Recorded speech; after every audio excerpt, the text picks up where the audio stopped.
Praise Lord. खुदावंद यीशु मसीह के मुबारक नाम में हम आपका खैर मकदम करते हैं। इस असेंबली ऑफ बिलीवर्स चर्च के प्रोग्राम ग्रेस ऑफ गॉड में आप सबका स्वागत है आज के इस दिन में, ताकि आप जुड़े और खुदावंद की आशीष को ग्रहण कर सके। तो आइए देखें इस प्रोग्राम को जो है ग्रेस ऑफ गॉड। खूबसूरत शाम में आप सबका हम वेलकम करते हैं, खैर मकदम करते हैं, अभिवादन करते हैं कि खुदावंद ने हम सबको एक साथ जमा करा है ताकि हम उसकी आराधना करें।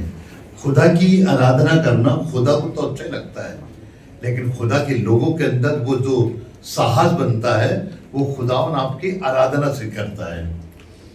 आइए, हम पिछले हफ्ते से हमने एक सीरीज शुरू करी है और वो है बहुतायत, यानी उर्दू में कसरत।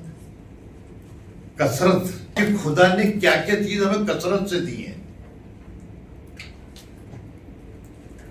बच्चों को छोड़कर उसने बहुत सी चीजें कसरत से दी हैं, क्योंकि बच्चों के ऊपर तो इंसान जो परिवार नियोजन करवा देता है, लेकिन जो खुदा ने बातें जी बताई उसको कोई रोक नहीं सकता। पिछले हफ्ते हमने बताया था, अगर याद हो, क्या बताया था मालूम है? जिंदगी में बुराई करना है। अच्छा, भलाई वो तो नहीं कर रहा था, फजल था, अनुग्रह। यानी हमने अच्छा है तो जरा पढ़िए पहले इफ्सियों का 3 बाब उसकी 20वीं आयत। अब जो ऐसा कादिर है, अब जो ऐसा सामर्थ्य परमेश्वर है कि उस कुदरत के मुआफिक जो हमें तासीर करती है, हमारी दरख्वास्त और ख्याल से बहुत ज्यादा काम कर सकता है।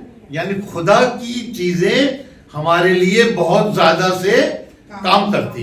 आप बड़ी मेहनत करते हैं लेकिन तनख्वाह उतनी मिल रही है, लेकिन खुदावन कह रहा है मैं तुम्हारे लिए थोड़े में से ज्यादा कर दूंगा। आपको मालूम है खुदा बाप बहुत चीजों को बढ़ाना जानता है।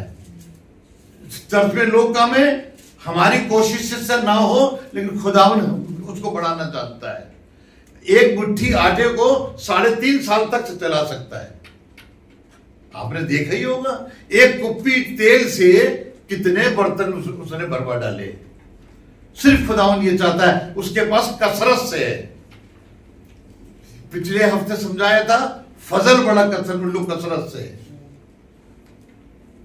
वो जकरिया जो कि बड़ा बुढ़ा था, खुदा का फरिश्ता कह रहा था कि तेरे बेटा होगा, यानी फजल आ रहा था और वो कबूल करने के काबिल नहीं हो रहा था। यही खुदावन आज मेरे और आपको बताना चाहता। आज का टॉपिक जो है वो है यूहन्ना 10 और 10वीं आयत की आखिरी लाइन पर पढ़िएगा। यूहन्ना 10 और उसकी 10वीं आयत की आखिरी लाइन। मैं इसलिए आया हूँ, बड़े ध्यान से सुनिएगा, मैं इसलिए आया हूँ कि वो जिंदगी पाए, वो जिंदगी पाए, जीवन। खुदावन क्या देने आया है? लोग कैसा आगे लिखा है, और कसरत से, और बहुतायत का जीवन। कैसा वाला जीवन? बहुतायत का जीवन। 30, 40, 50 वाला नहीं है, 100 से ऊपर ले जाएगा आपको। लेकिन उस जो चीज वो बहुतायत से दे रहा है उसके लायक तो बने हम। अगर कहीं सामान लेने जा रहे हैं और थैला छोटा लाया तो भाई उस थैले में तो उतना ही आएगा, 2 किलो या 3 किलो, और हम चाह रहे थे कि 5 किलो आ जाएगा। हम अपनी जिंदगी को ऐसा बनाए कि जिंदगी में खुदावन अपना अनुग्रह भी ज्यादा दे हमें। उसने अनुग्रह इतना नहीं रखा मैं इतना ही दूंगा, या ये नहीं देख रहा मैं उसको ज्यादा दूंगा या उसको कम दूंगा, ऐसा नहीं करता। उसका अनुग्रह सबके लिए एक बराबर है। अगर उसका अनुग्रह ये जो मरियम पे हुआ तो उसका अनुग्रह हन्ना पे भी हुआ था, और खुदावन ने दोनों को बरकत दी, जकरिया को दी। अगर वो फरिश्ता एलिशबा के पास जाता तो शायद एलिशबा उसको कबूल कर लेती। देखिए, सबसे बड़ी बात, जिंदगी की सबको जरूरत होती है ना। अगर ज्यादा तबीयत खराब हो जाए, मैंने देखा है, हाँ, उस टाइम हम कहते हैं हमारे लिए दुआ करो। खुद भी दुआ करते हैं और दूसरों से भी दुआ कराते हैं।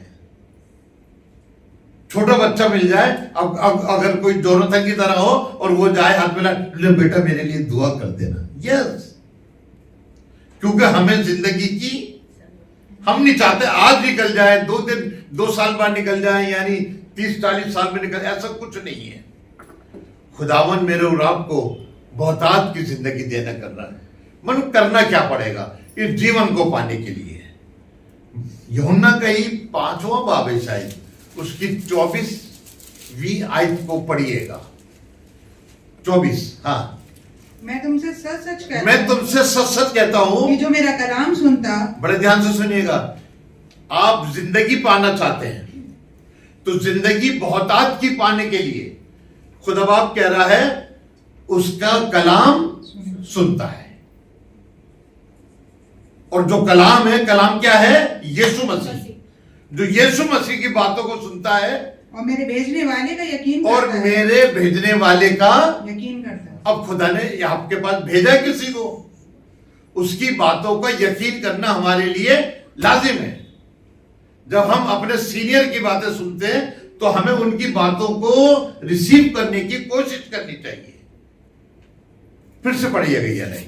मैं तुमसे सच सच कहता मैं तुमसे सच सच कहता हूं जो मेरा कलाम सुनता, जो मेरा कलाम सुनता है मेरे भेजने वाले और का मेरे यकीन भेजने वाले के का यकीन करता है। यकीन करता है। यकीन करना चाहिए,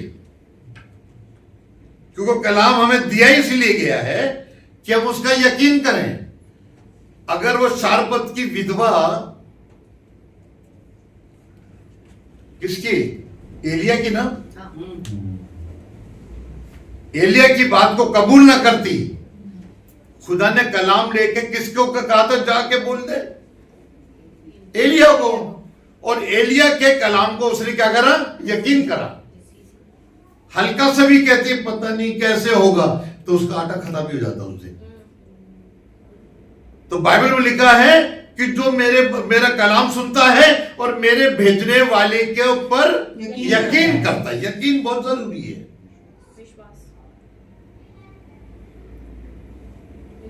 हम इस बात का यकीन करें कि जो मेरा ये खादिम खड़ा है ये मेरा अपना है। यकीन करें ये मेरे लिए जो कहेगा अच्छा कहेगा।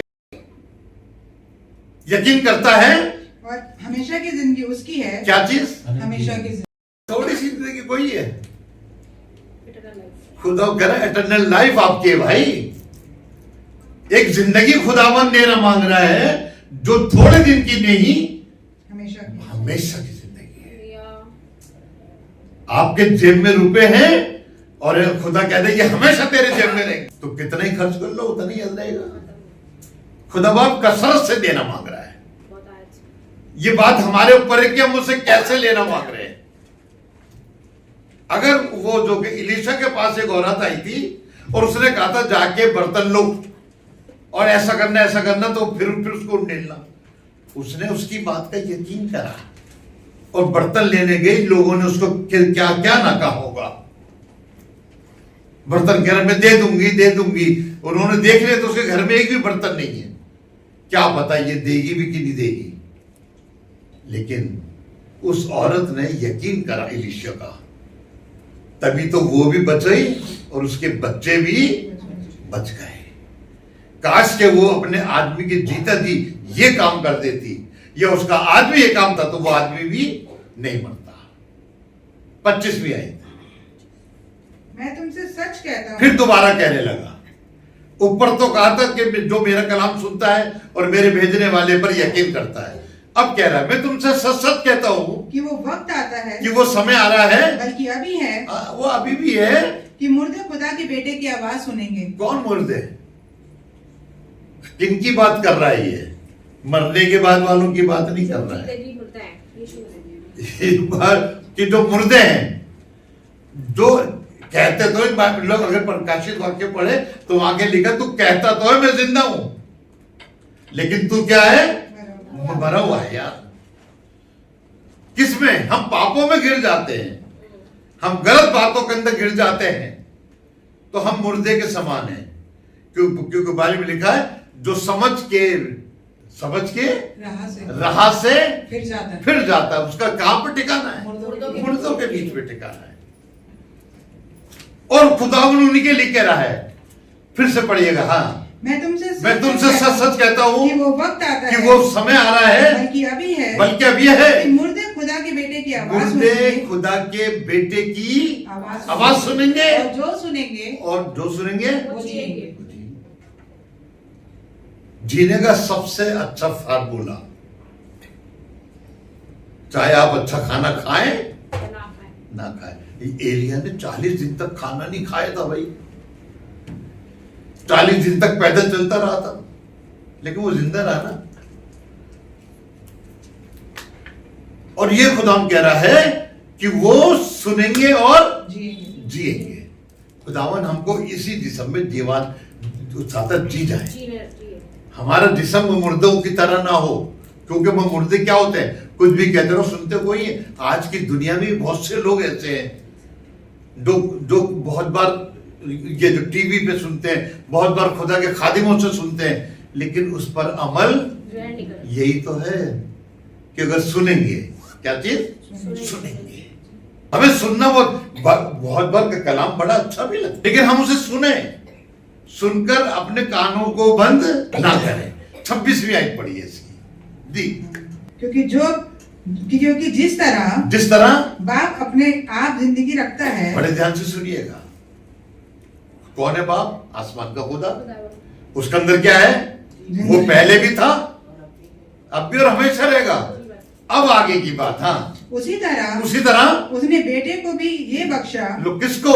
यीशु मसीह को बख्शा कि अपने आप में जिंदगी रखे। काय में? अपने आप में जिंदगी रखे। आगे की लाइन, बल्कि उसे अदालत करने का भी इख्तियार बख्शा, हाँ, इसलिए कि वो आदमजात है। मालूम है क्यों? उसने अपने बेटे को जिंदगी दी है, और जो उसके किसी के पास होता है तो वो दूसरे को देने की कुव्वत रखता है। आपके पास कोई सामान है, कोई आपसे मांगना है तो आप दे देंगे। हमें मालूम है, जब वहां रहते थे लो तुर्कमान गेट में, तो मम्मी कहती थी कभी, वो राहिल थी सामने ही तो रहती थी, बुआ को पता है ना, राहिल, और उनके बेटे का नाम दौलत वगैरह। बेटा जरा ये एक कटोरी ले जा, और वो लिया ना चाहने तो चीज, जब राशन आएगा दे देंगे। उनके पास होती थी तो वो दे देते। ऐसी जिसके पास जिंदगी होगी लोगों को जिंदगी देगा, जिंदगी, अच्छी बातें होंगी तो अच्छी बातें बताता रहेगा। चोरी करने वाला अपने साथ वाले को सिखाता है ऐसे करते हैं, शराब पीने वाला शराब पीना सिखाता है। और डॉक्टर के पास जाइए, आनंद के पास जाइए, आपको बताएगा नहीं ऐसा नहीं, ये मत खाए करो, ये मत खाए करो, ये मत खाए करो। देखिए इसी का 6:40 आयत पढ़े, 6:40। क्योंकि मेरे बाप की मर्जी ये है कि जो कोई बेटे को देखे। बड़े, अब देखिए वहां तो सुनने की बात हो रही थी, अब कह रहा जो कोई बेटे को देखे और उस पर ईमान लाए हमेशा की जिंदगी पाएगा, और मैं उसे आखिरी दिन फिर जिंदा करूंगा। कब?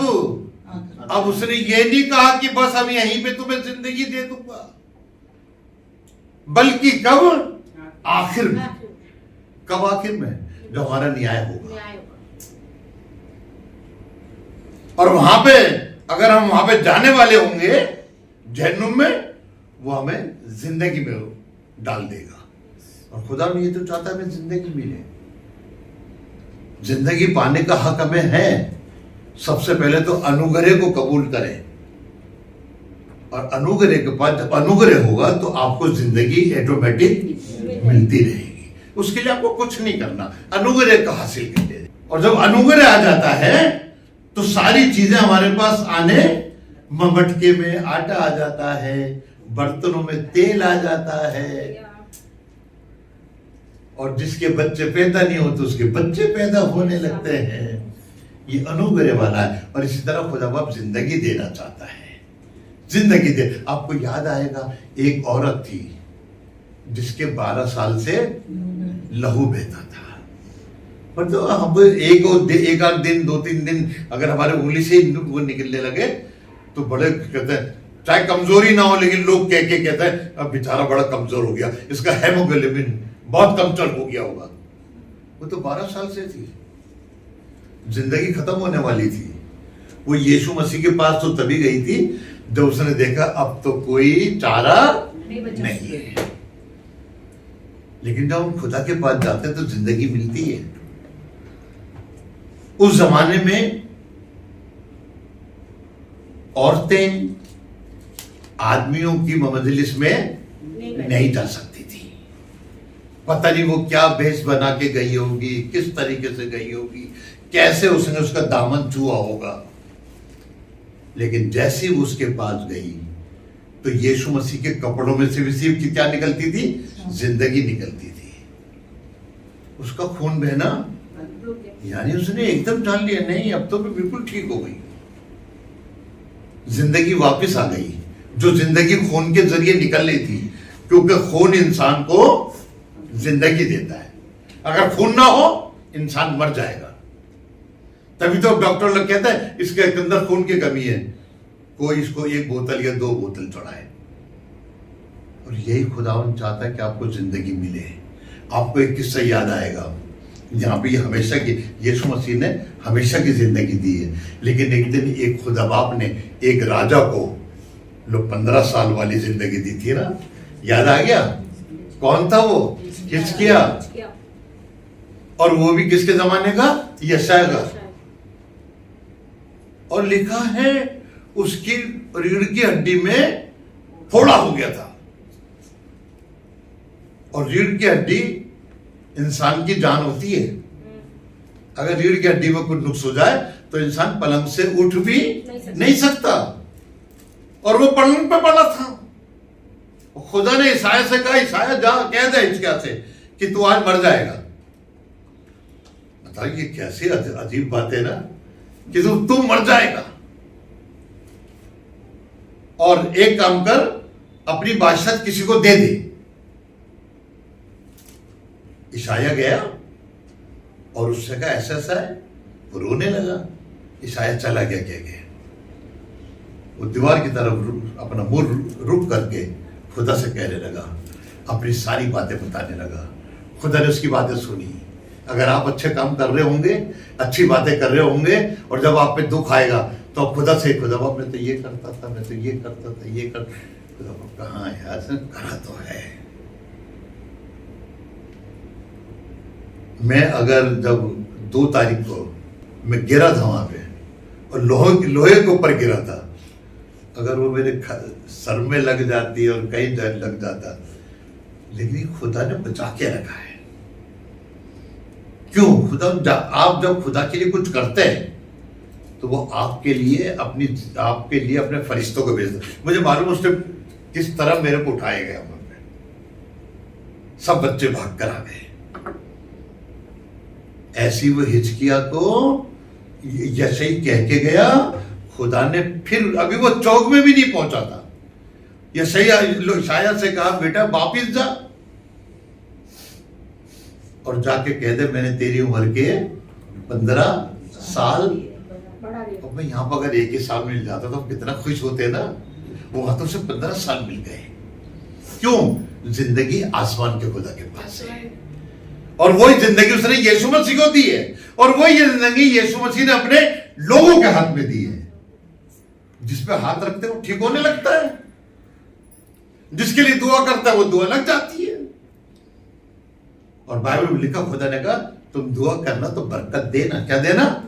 लानत मत देना कभी भी। और मैं अपने मुंह से कभी किसी को लानत देना नहीं चाहता, नहीं कहता, नहीं, ये खुदा का काम। मेरा काम कोई है, मेरा काम तो खुदा ने बरकत देने के लिए लिखा। गिनती किताब में का मूसा से कहते कि तू लोगों से कहना, सबसे, नॉट ओनली द पादरी, कि लोग सबको क्या दे? तभी तो हमारी भी बेटी एक काम कराती है, जब कुछ करना होता तो कहते अपने आसपास वाले से हाथ मिला और कहे खुदा तुम्हें, हमारा काम ही यही है। खुदावन एक बच्चे को और भी बरकत देना चाहता था। 120 साल की उम्र हो गई थी, उसे पहाड़ पे बुलाया और कनान देश दिखाया कि वो देश कौन सा है। उसने कनान कहना देख लिया ना, हाँ, लेकिन तू इसमें दाखिल नहीं होगा। कितना यार, मैंने 40 साल जंगल में लेके चला, 40 साल के बाद में वहां से निकल कर आया, और अब ये कह रहे हैं कि तू इसमें खुदा क्या बातें कर रहे हो, इतना काम करो तो फिर तुम कुछ नहीं। नहीं तुम भी जाओगे। लेकिन मूसा को गुस्सा नहीं आया और उसी टाइम वो मर गया। कहते ही इतनी उम्र तो उसके भाई की भी नहीं हुई थी, हारून की। इतनी उम्र तो मरियम की भी नहीं हुई थी। ये मालूम क्यों हुआ? क्योंकि उसने क्या चट्टान पे जब छड़ी मारनी थी तो एक बार नहीं मारी बल्कि दो बार। मैं अभी देख रहा था टीवी में, मैं अब जब कभी इस्राइल जाऊंगा तो वाली चट्टान देख कर आऊंगा जिसपे उसने छड़ी मारी और चट्टान दो टुकड़े हो गई। ये हमने नहीं देखी ना, तुमने देखी वीडियो? नहीं देखी। अब क्या हम देखने जाएंगे और देख के जाएंगे आज उसका क्या। और हम तो अब तो बिल्कुल उस टाइम लिखा है कि वो जब चट्टान यूं हुई तो मिलियन टन पानी निकल के आ गया। ओ इसी चट्टान पे से, क्योंकि खुद मूसा खुदा का खादिम था। गलती करी तो गलती की सजा मिल गई। बेटा 120 हो गए बस, बहुत, अभी मरने के काबिल नहीं था। वही खुदा आपको चाहता है कि आपकी जिंदगी बढ़े, और वो जिंदगी थोड़ी नहीं देता बल्कि बहुत आदमी देता है। आपको याद आएगा खुदा के बहुत से खादिम हुए, उनमें एक खादिम है जिसको जलते हुए तेल में डाला गया। यह उसका यूहन्ना आरिफ नाम था। और जब वो उसमें भी नहीं मारा, बताइए ये जिंदगी कैसी है ना। हमारी हल्की सी उंगली अगर उसमें यानी चाय गिर जाए हमारे ऊपर तो कितना चिल्ला पड़ते हैं। उसको तो उठा के खोलते हुए तेल में डाल दिया और वो फिर निकल आया। फिर उन्होंने कहा एक काम करो, इससे काले पानी की से वो दो सजा, क्योंकि वहां ना पानी मिलता है ना खाना मिलता है। जैसे यीशु मसीह के लिए ना तो पानी था ना खाना था, लेकिन वहां पे वो फिर जिंदा रहा, फिर यरूशलेम आ गया। लोग इस बात से कहते हैं हुआ कैसे? ये वही था यीशु मसीह ने जिससे कहा था पतरस से, मैं चाहूं ये मेरे आने तक जिंदा रहे। खुदावन हमें जिंदा रखना चाहता है। काय के लिए? यीशु मसीह के लिए। हमें अपनी जीवन जीने का इख्तियार तो है, लेकिन यीशु से हटकर नहीं है। यीशु मसीह के साथ बने रहे, तभी तो कहा तुम मुझ में बने रहो और मेरी बातें तुम में बनी रहे, तो जो कुछ मांगो। और बहुतों ने आजमाया, यहाँ जितने बैठे खुदा ने दिया है। मैं तो हूं इस बात का शाहिद कि खुदा ने दिया है। लो, मेरा बाप बहुत बहुत बड़ा रईस नहीं था। हम यूं कहें मिडिल क्लास वाले भी नहीं थे एक तरीके से, लेकिन खुदा मां से निकाल के खुदा ने हमें दिया है। मेरे सब भाइयों को दिया। अब तो हम 4 रह गए ना, 4 रह गए, 4 बचे हैं, लेकिन चारों अपने पांव पे खड़े हैं। और कोई किराए के मकान में नहीं रह रहा भाई, सबसे बड़ी बात। बहुत बार हमारे बच्चे किसके लोग किराए पे होते हैं, खुदावन उनको ऐसा मकान देता है कि वो उसकी वो EMI भी देते हैं और एक दिन उतार के सार उतार देते हैं। ये बरकत है, ये खुदा ने हमें बरकत दी है। ये मालूम खुदा देता है। खुदावन आपकी नेक नियत जानता है। नेक नियत होना चाहिए। लड़ो झगड़ो हो, लेकिन नियत तो खुदावन रोकता नहीं, जो उसने देना है उसका फरिश्ता लेकर आता रहता है। और खुदावन हमारी जिंदगी को बढ़ाता रहता है। सिर्फ हमारे नहीं, हमारे बच्चों की भी जिंदगी बढ़ाएगा, आपके परिवार वालों की जिंदगी बढ़ाएगा। और आप देखेंगे खुदा मेरे साथ काम कर रहा है। उम्मीद है कि आज आपने जरूर बरकत को हासिल किया होगा और खुदावंद ने आपको आशीष दी होगी। हम चाहेंगे कि आप हमसे संपर्क करें। अगर आप किसी भी तरीके की सहायता करना चाहते हैं, दुआएं हैं आपके पास, प्रार्थनाएं हैं, तो ज़रूर आप हमसे संपर्क करें। हमारा पता और हमारे नंबर्स आपके पास पहुंच चुके हैं। आप इनके द्वारा हमसे कांटेक्ट कर सकते हैं ताकि हम दुआओं में और आपके साथ मिलकर खुदावंद की महिमा में आगे बढ़ सके। Praise the Lord. खुदा आप सबको बहुत आशीष दे। हमारा एड्रेस है assembly of believers church, S410 street number 11, school block, Shakarpur, Delhi 110092। और अगर आप हमसे फ़ोन पे कांटेक्ट करना चाहते हैं तो हमारे नंबर हैं 8527158740 और दूसरा नंबर है 9891358387। इसके अलावा 9891152423।